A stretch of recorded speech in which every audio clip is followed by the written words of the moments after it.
Damien Chazelle's First Man gets a new trailer. Robert Zemeckis directing Dwayne Johnson. Awesome. And Moviepass. They're at it again. This and more on Movie Emporiums News of the Day.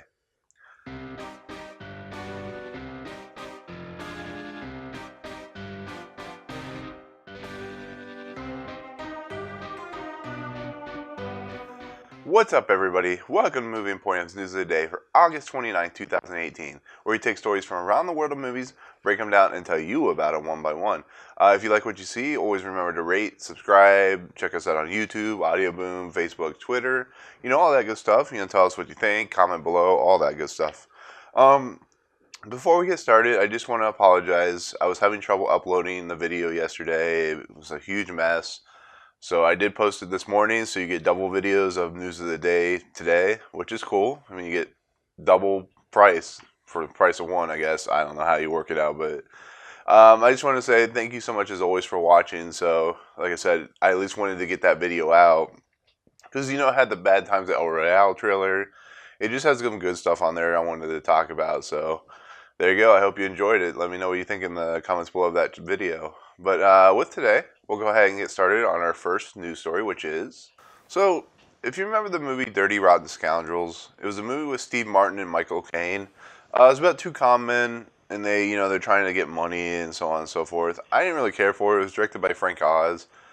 I mean, I don't know what you guys think about it, but I thought it was a little weird. I've always thought Frank Oz's movies were a little offbeat and weird, so I've never been the biggest fan of the movies he's directed, but he's directed some good stuff. If you ever seen Death at a Funeral, that is a fantastic movie. So there's a new version of it, apparently, with Rebel Wilson and Anne Hathaway, calling The Hustle, and it comes out this year. It's the same type of story, but instead of males, it involves females.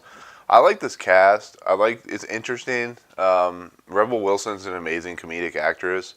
Anne Hathaway she's really talented. So the fact that they're in a movie like this is going to be a lot of fun. I'm hoping it's a lot better than Dirty Rotten Scoundrels, which I know a lot of people like, but I've never been a big fan on. I don't know. It's just weird. I don't know how to explain anything more about it, but apparently got a rated R. It got rated R from the Motion Picture Association of America, which could be any matter of things. Who knows what they gave it a rated R, but they were able to successfully turn it over to a PG-13 because, I'm sure maybe there was some language and some sexual content and so on and so forth, but I think sometimes the MPAA doesn't really watch the movie, or if they do, they're very weird about how they do things. And that's a big thing about the MPAA in general, is I think they're a bunch of grumpy people, maybe. I don't know. But it kind of shows that, it was like with Kevin Smith and some of the films he directed, they want to give him like an unrated or a rated R. So he changed some stuff and made it unrated or rated R. And then I think there's something with South Park where they wanted to cut all these lines, which are actually now famous lines in the movie.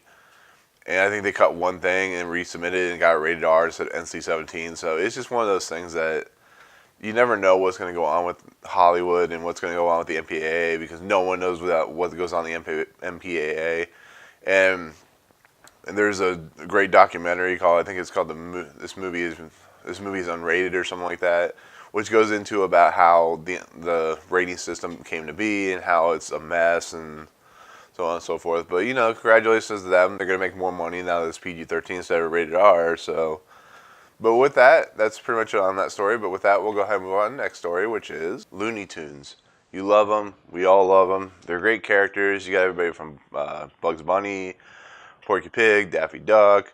They're characters that withstand the test of time. They've been around for almost 70 years. They're just fun characters to watch because they're short and they do crazy things. They're very controversial for their violence for its time. And now we got word that a new movie is coming out, but this time with Wile E. Coyote. Now I'm thinking, that's an awesome character to have a movie with. You have him chasing the Roadrunner, and then, he has all these crazy contraptions that always fail on him, like with the boulder and with the rocket and the spring and so on and so forth. He falls off the cliff like every single episode, which always makes you laugh. And then I started thinking, how do you make a movie with Wile E. Coyote, who's only really known for doing like 4 to 5 minute interstitials, and how do you take that and make it 90 minutes?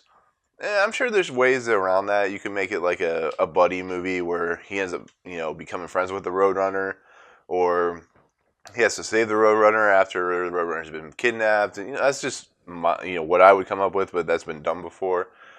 So it'd be interesting to see what they do with the character. It's kind of like having Scrat as having his own movie. It doesn't make a whole lot of sense. It doesn't always work, but that's why I'm not the writer of this movie or the director. It's actually being written by some of the people who did It's Always Sunny in Philadelphia. So they're much funnier at coming up with the scenarios and ideas that will expand it to a 90-minute movie.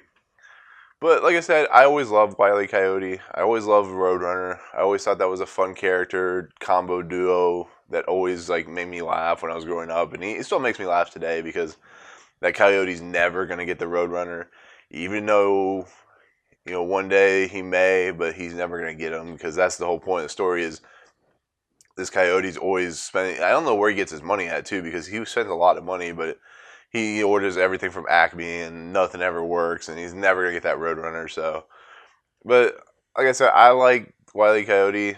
I'm interested to see what they're gonna do. So, but that's pretty much it on the story. I think it's fun. We'll see what Warner Brothers does with the project. So, but with that, we'll move on to our next story, which is according to a national research group, they did a poll with a whole bunch of people about Moviepass, about how you feel about Moviepass, and so on and so forth. And we all know the story behind Moviepass. I hate to keep bringing it up, but there's not a lot of stories today, so go with me on this. Moviepass has done all this crap where they've basically ruined their fan base, their movie customer fan base. They've screwed them over.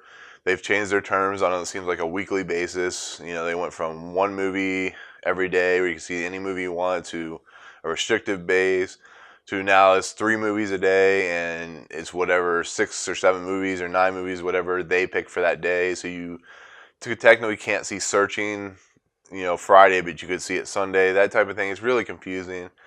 So the National Research Group did this poll where, like I said earlier, that they asked customers about what they think, and a good majority of who they polled basically said, "We think this service sucks, and we may leave it," which I think is kind of what MoviePass wants, because the little smaller base that they have, the less money they have to shell out to the movie theaters. And the fact that the MoviePass is selling for 2 cents a share, it just, I know they're trying to rewrite or recorrect the ship because it's basically tipped over. But I still think this is too much too late. It's just, this poll shows just for that fact that MoviePass is just not sustainable anymore. It's just not a company that's going to make money, or it's not a company that's worth even investing in, or it's not a company that's going to last. And I know I'm more negative a lot of times on MoviePass, and I understand that they're kind of like the grandfathers of this subscription service, because if they weren't for them, we'd never have A-List. But I just think it's sad that now that annual pass people, they got knocked down to 3 movies a month, or 3 movies a month, even though they were told that it was not going to happen until their subscription ends. And they're doing a nice thing of at least giving you the money of the months that if you decide to cancel, they'll reimburse you the months that you haven't used yet. So that is nice. That is very respectful. But I just think the whole Moviepass thing is out of control and insane and stupid. And I feel bad for anyone who's still with Moviepass. Maybe you like the service. I think it sucks that you're getting screwed. You basically can't see certain movies on certain days. And maybe you like that. Maybe it's worth the $9.99 a month, but the company's basically a shell of what it used to be. So take that for what it's worth, guys. I mean, Regal's apparently going to announce something sometime soon. I hope it's a good plan, because if it is, I might look into that too. And Cinemark has that, $8.95 one movie ticket a month type of thing. So maybe it's worth it to stay in MoviePass. I don't know. That's entirely up to you and how you feel about that. But, that's it with MoviePass. As the poll shows, I guess people don't like it and are ditching it. So numbers don't lie, guys. But with that, we'll go ahead and move on to our next story, which is, Robert Zemeckis, great director, Back to the Future, Flight, Castaway. He did a lot of animation like Christmas Carol. Really famous director, directed Forrest Gump, which he won an Oscar for. Has a new movie coming out this Christmas called Welcome to Marwen, which looks really awesome. It has like Steve Carell, who's a war vet who gets really messed up, and he messes with puppets or little characters, and turns it into real life. So there's a new movie coming out that The Rock, of course, is attached to because The Rock is attached to everything. Basically, the article reads Dwayne Johnson just can't wait to be King Kamehameha for Robert Zemeckis. And this is according to Slash Film. And basically, the story is set about a great warrior, diplomat, and leader, King Kamehameha. United the Hawaiian Islands into one royal kingdom in 1810 after years of conflict. He was destined for greatness from birth. Hawaii legend prophesies that a light in the sky with feathers like a bird was signaled the birth of a great chief. Historians believe Kamehameha was born in 1758, the year Halley Comet passed over Hawaii. So as we all know, The Rock is, I think he's Hawaiian or something like that. So this kind of fits. And it's interesting then to see The Rock and Robert Zemeckis work with each other because Robert Zemeckis has a great eye for visuals, and The Rock has a very unique sense of a charisma where he can sell a movie, not necessarily profit with a movie, but he can sell a movie to the studio because of how popular he really is. And working with somebody like Robert Zemeckis, who, like I said, has a great eye with visuals, even with storytelling in some aspects, I think could be a great, mixed together. Could be great for, Hollywood. I think Robert Zemeckis is kind of on an upswing. I know a lot of people didn't like The Walk, which is basically about the French rope walker who walked across the World Trade Center. But I enjoyed it. I think it was fun. So it'd be interesting to see what The Rock and what Zemeckis can come up with, because this seems like right up The Rock's alley. It's about a chief, a Hawaiian chief, and, he believed that things were going to be prosperous and so on and so forth. So I like the idea of them two working together. I think it's fun. I think it'll be fascinating. And, from everything I've read, Rock has another project, which I don't know how he can do it. He must be an alien or a robot or something like that, but that's pretty much it on that story. It's cool that Zemeckis and The Rock are working on a movie together. So, but with that, we'll move on to our next story, which is... So we have Rotten Tomatoes, which is a very controversial platform. It's kind of like Metacritic, where it takes all the reviews of a particular movie or a video game. In essence, Rotten Tomatoes is just movies and TV, and combines them to give a unified score of what the overall consensus of a movie is. So a lot of people know what Rotten Tomatoes are. I don't really need to explain it, so I'm pretty sure you know what it is. But that's the basic gist of it. There's been a lot of issues in Hollywood and just life in general where diversity is an issue. Me being white it makes it a lot difficult for more minorities to get their voices heard. In aspect of, I could get my review easier looked at than a lot of people could that would say they're, of a different minority. And it's an issue. I don't understand why it's like that. I think it sucks. I think anybody should be able to review. I think anybody should be able to give their opinion. And I think that's Rotten Tomatoes is trying to improve upon that, get more people from different world cultures, different diversities of minorities, and they're trying to let different outlets in through blogging and through podcasting and even through YouTube, which they're working on getting better at. I think it's fun that Rotten Tomatoes is trying to go this route, but I think the biggest problem with Rotten Tomatoes, and a lot of people agree, is the culmination of all the reviews and that score that they give, it's causing a lot of issues with people in the movie and how it's affecting the movie. And instead of going to your favorite reviewer, people are automatically thinking, if I go to Rotten Tomatoes and see the score and let's say it gets a negative or it gets a 25%, that everybody in the world hated this movie, and that's not true. That's 25% or 75% of the people hated it, and then 25% of the people loved it or liked it. So far, it's always a gray area if you think it's the middle of the road type of thing. And Rotten Tomatoes and Metacritic are fine; they do their job.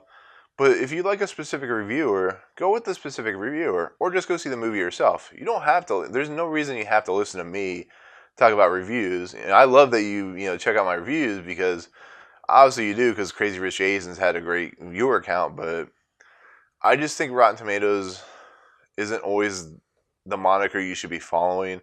I think if you wanted to try and find specific reviewers that meet your taste, you go to that page, look at the movie you want to see the review on. They have the list of the reviewers, and then you can go to the pages and find out what you like, which I think is what Rotten Tomatoes was meant to be used for. It's meant to be an aggregate of everybody, but you can also get the ability to find reviewers that you love, even if you never sometimes agree with them or you do agree with them.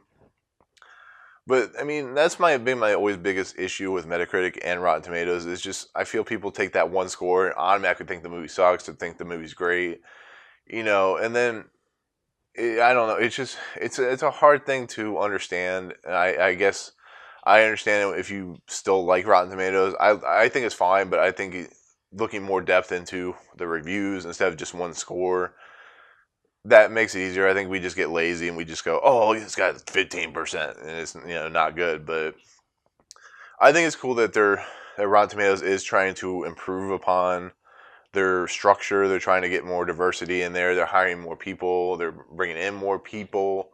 Maybe not of a certain Caucasian white nationality, but more of a minority, different races type of thing.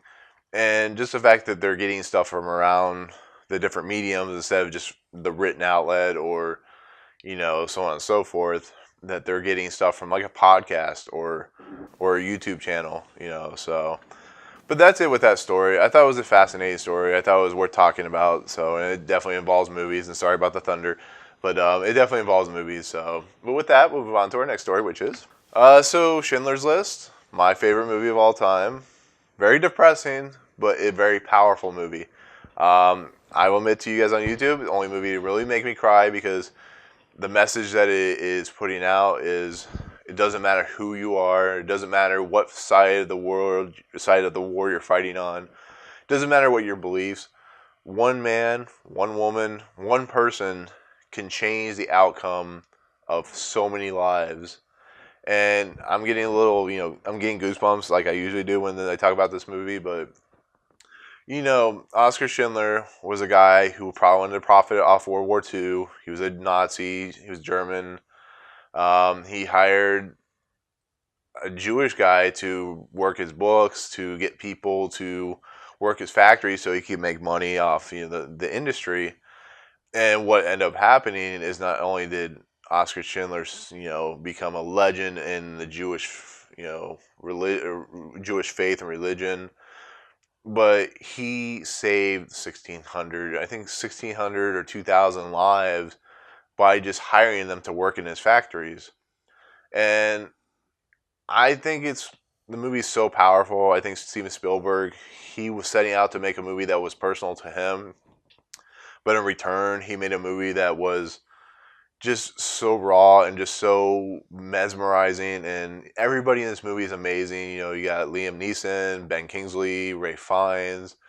And it's all shot in black and white. And it's very deeply disturbing. But that's the way it was in World War II. And that's why it pisses me off when people talk about they think the the Nazi Jew extermination, the Nazi camps, the Jewish, basically annihilation of the Jewish population was fake because there's evidence there. But I'm going off topic, but that's Schindler's List is an important movie, a powerful movie. It's my favorite movie. Apparently, this December, it's also getting a re-release. 94, 04, 14, 24 years after the original release. The movie didn't do very well, which is a shame, but I can understand why people have a hard time watching this movie. I've only seen it twice, but I'm excited. I'm hoping this movie gets released here in Orlando because with The Dark Knight, they only released it in like a couple theaters, which kind of sucks, but I would love to see this movie in the theater. It's a hard movie to watch.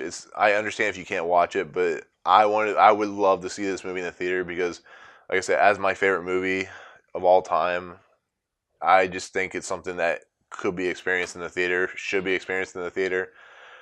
So, like I said, it's supposed to release in theaters in December. It probably won't come to my hometown of Orlando, but if it does, I will definitely be seeing it. So that's the story on that.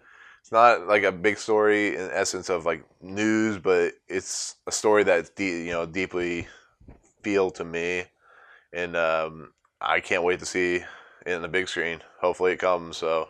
But with that, we'll move on to our next story, which is the next news story. It's not a big story. It's a small story. I thought it was interesting. It's by Latino Review. Of Harry Potter, the franchise, not the books, which are worth a lot of money by themselves, but the movie franchise itself. It's made billions of dollars. It's been very profitable to Warner Brothers and J.K. Rowling. They have a new movie coming out, The Fantastic Beasts and the Crimes of Grindelwald, which has a lot of controversy with Johnny Depp and so on and so forth. The thing I found interesting and kind of awe-inspiring about the article is the fact that this franchise is worth $25 billion. And I'm sure marketing and toy line and all that stuff is merchandising is what part of the amount of money that it's worth. But it's amazing how big of a phenomenon Harry Potter has become. I mean, $25 billion is a lot of money for one franchise, and I don't even know if that's including the books. I may be wrong. It may include the books, but I appreciate the fact that J.K. Rowling created this universe that has expanded to a point where it's on the level of Star Wars. It's on the level, I think it's more on the level of James Bond and Star Wars than it is even Lord of the Rings. Lord of the Rings was very popular. It's worth billions of dollars. And it's also a Warner Brothers franchise, which is kind of funny. But, it's awesome to see that Harry Potter has transcended everything. It's awesome to see what J.K. Rowling has come from and what she has created. And you ever read her Twitter, she will answer her fans, she will answer questions, she will back herself up if she gets attacked. And I think this is impressive. I think it's awesome. I think it's well deserved that her franchise is just this popular. And if you've ever been to theme parks, I mean, you can just see it all over the world. And I thought this was a cool story. I thought it was cool that it was $25 billion it's worth. So, I mean, that's it on the story, but I thought that was fun. J.K. Rowling, you can't tell. I mean, with J.K. Rowling, you can't say any more about what she's done for literal culture. So, but with that, move on to our last story. So our last news story, new trailer for First Man has come out. It's directed by Damien Chazelle, who you know from La La Land and Whiplash. I'm really looking forward to this movie. I love La La Land. I definitely love Whiplash. This time he's doing a movie that's not a musical. Has Ryan Gosling in it. It's about Neil Armstrong and his journey to eventually set foot on the moon for being the first guy.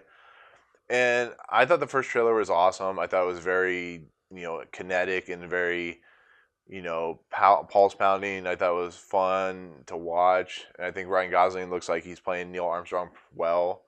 And Claire Foy also looks like she's going to do good work. She's also in The Girl in the Spider Web. And I think she's an up-and-coming actress that's going to do a lot of good stuff in Hollywood. But they released another trailer. We watched the Bad Times at El Royale trailer yesterday. So, if I see a trailer I like, I definitely want to, like I said, instead of doing its own video, I figured I'd watch it on the actual news of the day because it is news of the day. So, with that, we'll go ahead and watch the trailer. Let us know. I'll tell you what you guys think about it. So, with that, we'll go ahead and start. And play. Alright. So, like I said, Damien Chazelle has a nice knack for visuals and camera work.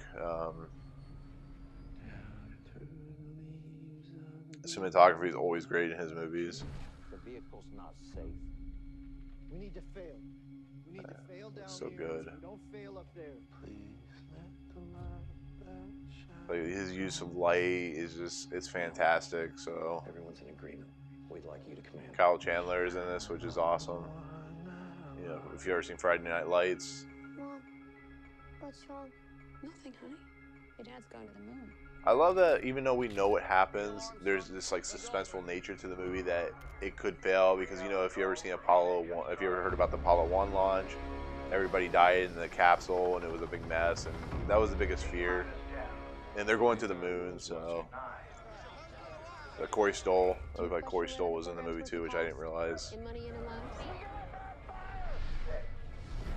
See, that was probably the Apollo 1 stuff that they're worried about.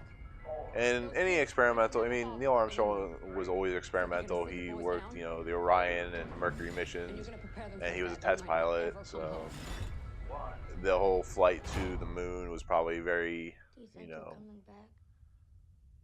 worrisome for most people. Sorry, that took so long. But yeah, I'm so glad that Damien Chazelle moved from musicals and he's doing something different, because even though this is probably going to be a ballet of musical symphony and how it's told, it looks awesome. It kind of looks like you could put it with Apollo 13 as like a double feature. So yeah, I'm liking how this trailer looks.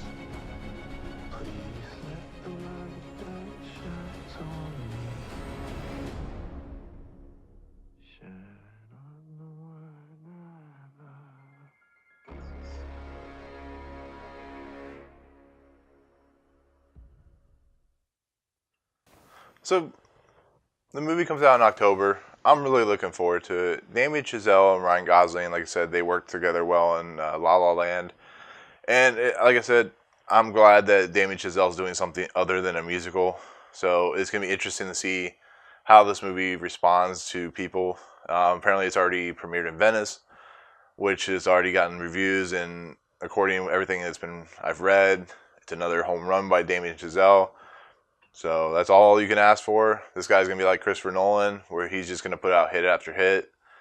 And that's all you need. So, but that's it. That's everything on our news story of the day for August 29th, 2018. As always, if you like what you see, remember to rate, subscribe, check us out on YouTube, Audioboom, Facebook, Twitter. Email us at lapola138@gmail.com. And you know, if there's any stories in here that you enjoy, please comment below. I like to hear what you guys think. Like I said, First Man, I'm looking forward to. We got Schindler's List.